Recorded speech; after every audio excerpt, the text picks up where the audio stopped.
H Bihar देख रहे हैं आप। मैं मधुकर वाजपेयी और हमारे साथ हैं जाप के सुप्रीमो पप्पू यादव जी। इन्होंने अभी प्रेस कॉन्फ्रेंस की, सारे मुद्दों पे चर्चा की, बात की। पिछले एक दिन पहले प्रकाश अंबेडकर, जो भीमराव अंबेडकर के पोते हैं, उन्होंने इनसे गठबंधन किया है।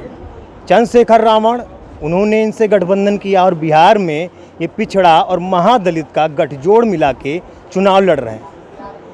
आइए इनसे बात करते हैं और जानते हैं बिहार चुनाव को ये जो लड़ने जा रहे हैं, ये क्या बेस बना है, क्या मुद्दा है और ये क्या करेंगे।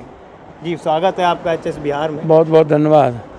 बिहार चुनाव आप लड़ रहे हैं, आप कई लोग आपके गठबंधन में शामिल हो रहे हैं। सबसे पहला सवाल कि चुनाव जीतने के बाद आप सबसे पहला काम क्या करेंगे? मैं दिया हुआ हूँ 30 साल बनाम 3 साल। पहली घटना देश में कोर्ट में शपथ पत्र के बाद, कोर्ट में शपथ पत्र के बाद हम जनता के बीच आए हैं और हमने 3 महीना, 6 महीना, 9 महीना, 12 महीना, 15 महीना, 2 साल और 3 साल का टेन्योर किया है। सबसे पहली घटना 3 महीना के अंदर माँ की, बेटियों की, बहनों की आज़ादी। डर नाम की चीज़ नहीं। बिहार में एक शहर से दूसरे शहर अकेली बेटियां अपनी गाड़ी चला के जाने की सुरक्षा, स्कूटी पे जाने की सुरक्षा। एक सबसे बड़ा सवाल निकल के आता है, डर और अभाव में जीने की को हम खत्म करें, ना तो अभाव में ना तो डर में। एक सबसे बड़ा सवाल निकल के आता है, बिहार में रोजगार नहीं है, युवा दर बदर भटक रहा है। अभी कोरोना काल में बहुत सारे श्रमिक दिल्ली से पलायन किए, मुंबई से पलायन करके कुछ पैदल आए, कुछ अपने साधन से आए, यहाँ तक कुछ साइकिल से आए। आप उनको कैसे देखते हैं और कैसे बिहार में अपनी सरकार बनने के बाद उनको रोजगार देंगे? बहुत क्लियर है कि इच्छा शक्ति का सख्त अभाव है। 32 लाख लोग बिहार आए कोरोना वायरस में। 16 करोड़ लगभग लोगों को बाय अकाउंट, बाय हैंड, मजदूरों को पप्पू यादव के द्वारा पेमेंट किया गया पूरे देश में। कोटा से बच्चों को लाने की जो जिम्मेदारी नरेंद्र मोदी की थी और जो जिम्मेदारी डबल इंजन की थी, और जिनके पाप के चलते बिहार से 1 करोड़ मजदूर पलायन किए, अपने परिजन से नहीं मिल पाए, और जिस राजाओं के चलते प्रजा को मई तक लाठी कहना पड़ा, गालियां सुननी पड़ी, जो परिस्थितियां पैदा हुई है, लहू लहान, कमर पर बच्चे, माथे पर पोटरी, आंख में आंसू, कोई ज्योति पासवान तो कोई सड़क पर दम तरफ देना, माँ का मर जाना, बच्चे का रोना, स्टेशन पर श्रमिक ट्रेन से उतरना तो माँ मृत हो। तो आप हमें बताएं। और उसके बाद 8,400 करोड़ रुपया यहाँ क्वारंटाइन में लूट लिया गया, कहीं सुविधा नहीं मिली। आप क्लियर नहीं कर रहे हैं। मेरा कहना है, बिहार के युवा को रोजगार कैसे देंगे? रोजगार की चिंता बिहार को है कहाँ? 5,32,000 तो बिहार सरकार की सीट खाली। 1,44,000 कोरोना वायरस में यूथ ने आत्महत्या किया, जिसमें सबसे अत्यधिक बिहार है, और इसको टीवी चैनल कहाँ दिखाती है? रोजगार होता तो करोड़ों पलायन नहीं होता। संविदा और नियोजित पर आपने जिंदगी तबाह कर दी। और रोजगार तब होगा ना जब आप फैक्ट्री दोगे, तो एग्रो बेस्ड इंडस्ट्री नहीं है। अब फैक्ट्री 1.5 है, 3272 फैक्ट्रियां हैं, और जिसमें 2000 कभी चलती है कभी बंद हो जाता है। 1200 फैक्ट्रियों में 40% फैक्ट्रियां सिर्फ पटना में है, पटना। और 19 जिला है जहां कोई फैक्ट्री नहीं है, और 19 जिला है जहां पर मनी ऑर्डर के पैसे से खाना खा रहे हैं लोग। मक्का है, लीची है, केला है, दुनिया का सबसे ज़्यादा मखान है, शाहबाद का धान है, मगध का पान है, जूट है, गन्ना है, हाजीपुर का केला है। केला पहले बोल दिए। इतिहास बदली जा सकती है। पानी है, फिशबॉल बनाएंगे, हर घर पर मर्सिडीज होगी। डेनमार्क से ज़्यादा दूध है हमारे पास। हम अपना प्रोडक्ट पैदा करेंगे किसी भी परिस्थिति में, आप इसको समझें। और हम दुनिया का प्रोडक्ट नहीं आने देंगे बाहर से। मछली को भी बाहर से नहीं आने देंगे। इतनी मछलियां मेरे पास। आयात निर्यात दोनों करेंगे। हम देंगे, आयात नहीं, निर्यात करेंगे। मछली के लिए हम आत्मनिर्भर हैं। मखान का निर्यात करेंगे, मक्का का निर्यात करेंगे, फूड प्रोसेसिंग फैक्ट्री का निर्माण करेंगे। और वो तब होगा जब हम टैक्सेस के बारे में गंभीरता से सोचेंगे।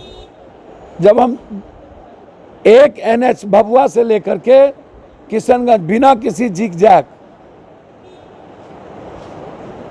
बेतिया से किशनगंज हाईवे का निर्माण करेंगे कंप्लीट रूप से। टैक्सेशन का जो पैसा होगा उसमें कटौती करेंगे, और GST के पैसे को हम केंद्र में देंगे हर परिस्थिति में। आप इस बात को समझ लीजिए। ये बताइए, प्रकाश अंबेडकर और इनसे चिराग, जिनको आप बोल रहे हैं कि हमारी पार्टी में आ जाएं, आपको लगता है कि प्रकाश अंबेडकर से आपको क्या फ़ायदा होगा? पहले तो आप रोजगार पर पूछ रहे थे, तो पर्यटन विभाग से हम 4 करोड़ का रोजगार देंगे। पर्यटन से वर्ल्ड हेरिटेज बनाएंगे। जितने ठेका है उसमें माफिया और सबका इन्वॉल्वेशन बंद करेंगे।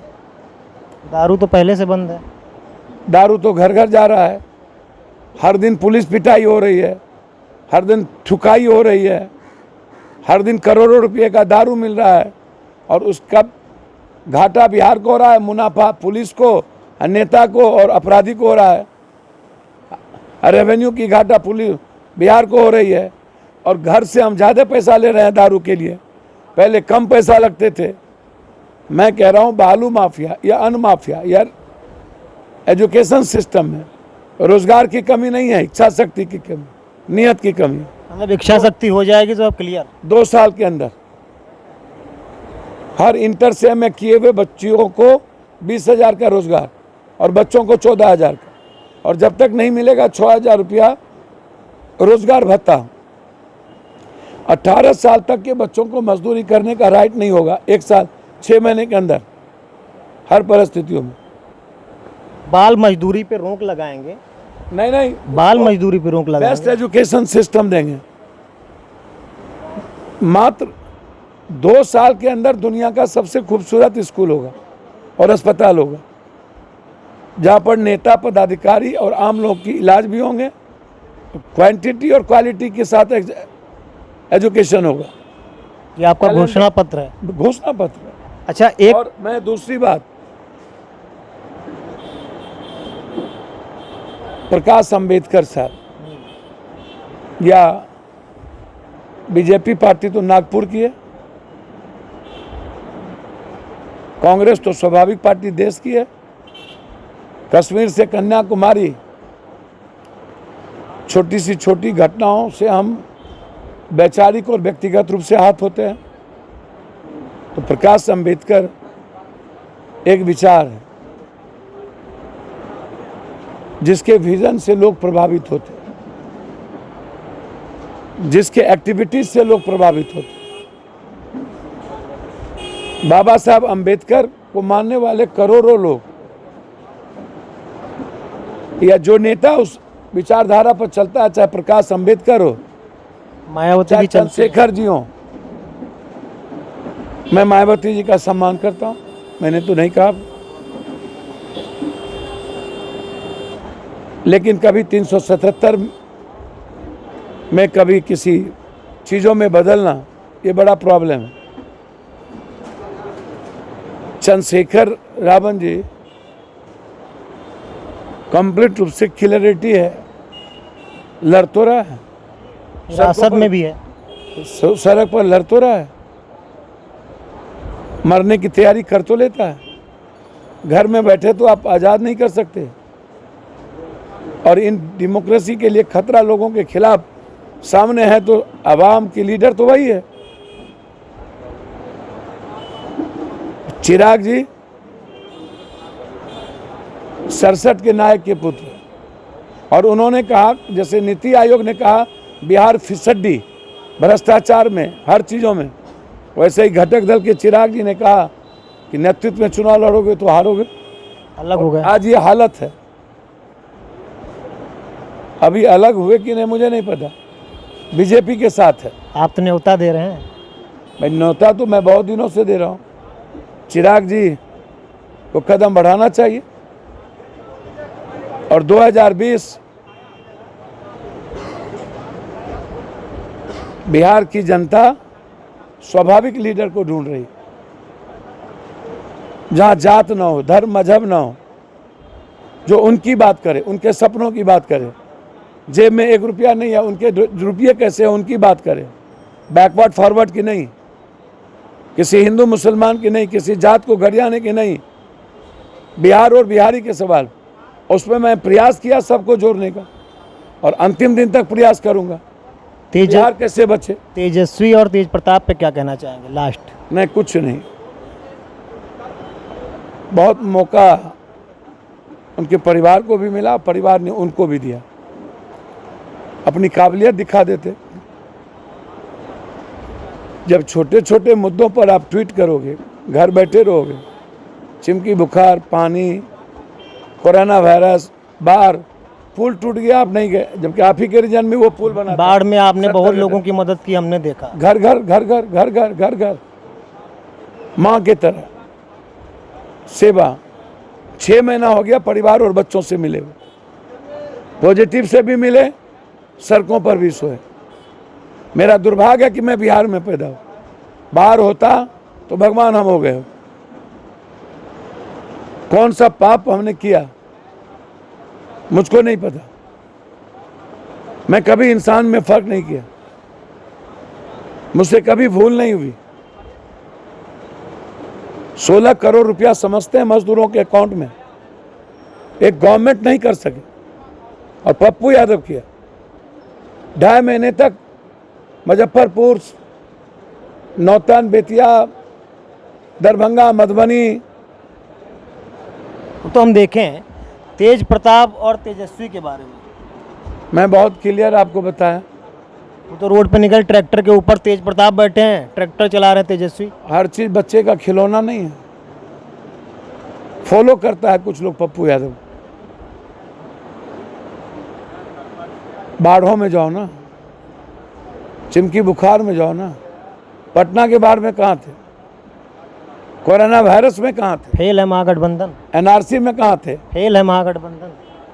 चेहरा छुपा रहे थे एनआरसी में। हाथरस कांड में कहाँ हो, दलितों पर जो हिंसा बढ़े हैं उस पर कहाँ रहते हो। बहुत स्वाभाविक अलायंस है, डेमोक्रेटिक अलायंस। प्रकाश अंबेडकर हो, चाहे चंद्रशेखर रावण, चाहे एसडीपीआई, चाहे बामन सेफ, चाहे जितनी सारी पार्टियां, अंसारी महापंचायत, आज बिहार बचाने के लिए हम लोगों ने एक हुआ। नीतीश बाबू पे क्या कहेंगे? सुशासन बाबू हैं, उनके लिए जनता कह रही है, सोशल साइड भी कह रही है।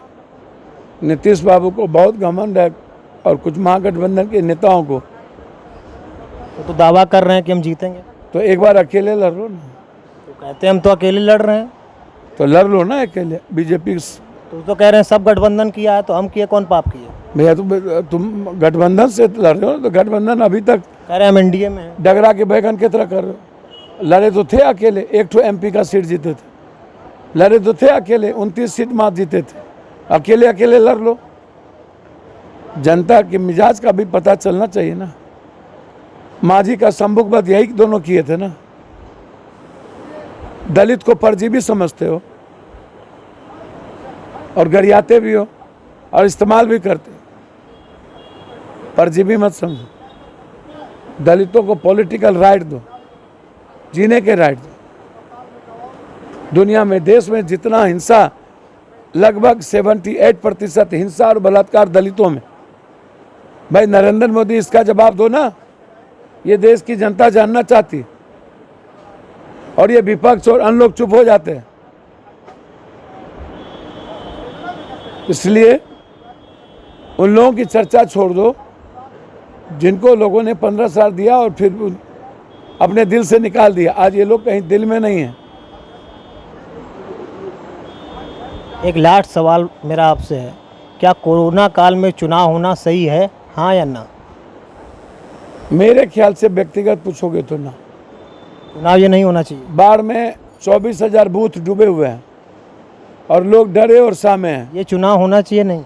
मेरे ख्याल से हमसे पूछोगे तो जनता के हित में नहीं है। इंटरनेट और एंड्रॉयड मोबाइल नहीं है, टीवी और लैपटॉप नहीं है, तो कहाँ से चलेगा ये बताओ। ऑनलाइन वोटिंग कर दें प्रोसेस तो? भैया आखिर जनता सुनेगी अपने नेताओं की बात कैसे?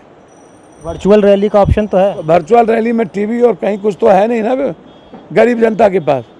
तो जो गरीब हैं सबसे ज़्यादा, वो तो कुछ सुन नहीं रहे, देख नहीं रहे हैं, सब रोडों पर भौंक रहे हैं। तो उनको लोकतंत्र में क्या सुनने का, जीने का, लड़ने का राइट नहीं है? तो उनको जीने दो ना, और उनके लिए माध्यम बनो ना। तो आप तो डेमोक्रेसी और संविधान के रूल आउट को ख़त्म कर रहे हो। तो ये थे हमारे साथ पप्पू यादव जी, जिन्होंने नीतीश कुमार पर निशाना साधा। उनको बताया कि वो सुशासन बाबू हैं और ढोंग कर रहे हैं। दूसरी बात उन्होंने कही कि हम बिहार में रोजगार लाएंगे, जाम खत्म करेंगे और यहाँ पर बिहार में लोगों के साथ कंधे से कंधा मिलाकर खड़े होंगे। तो आइए देखते हैं, बिहार चुनाव की सरगर्मियाँ तेज हैं, आगे क्या होता है। बने रहिए HS बिहार के साथ। नमस्कार।